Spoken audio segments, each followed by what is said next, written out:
Good afternoon, and thank you for coming to listen to my Liberty University Online Communications 101 speech.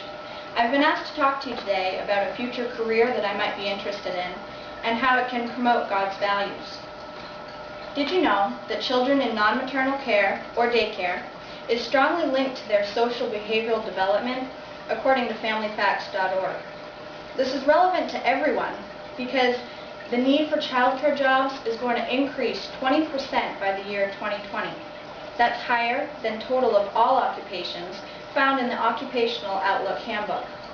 My experience in the field and research on the topic continue to make me passionate about owning a Christian-based facility.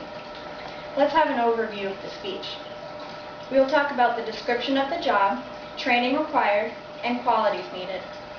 And although the job is demanding, there are several opportunities to teach God's values. Some are self-control and love for others, honesty and truth, and the last one is mercy.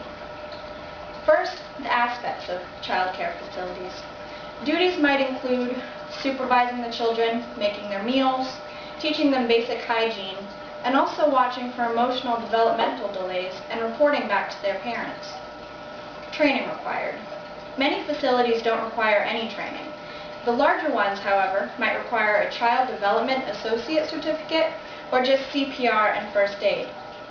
Although higher education is favored, most people can find a job because in 2010, the Bureau of Labor Statistics found just under 1,300,000 child care jobs.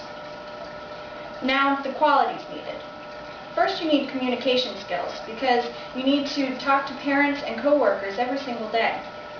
Next, you need instructional skills so that you can effectively teach the children what is expected of them.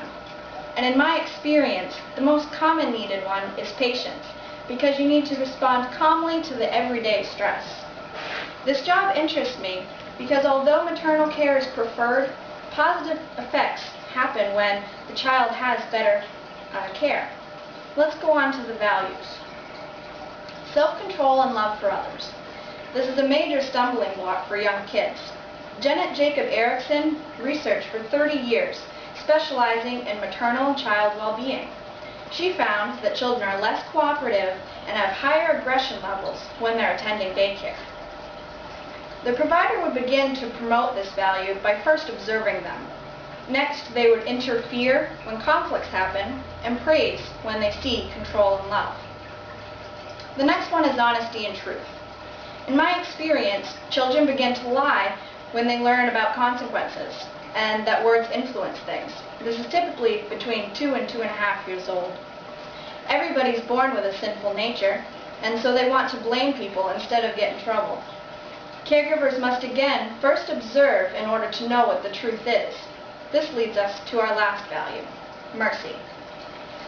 When a child acts inappropriately, you must take action. Usually it's some sort of punishment.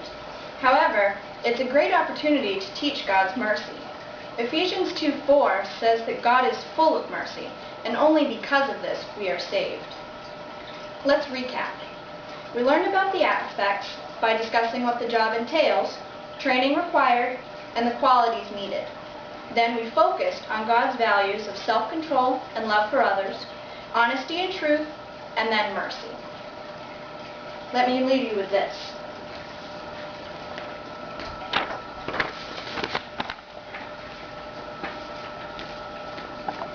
According to the U.S. Department of Labor, Bureau of Labor Statistics, in 2009, there was an increase of working moms with young kids of 75% since 1975.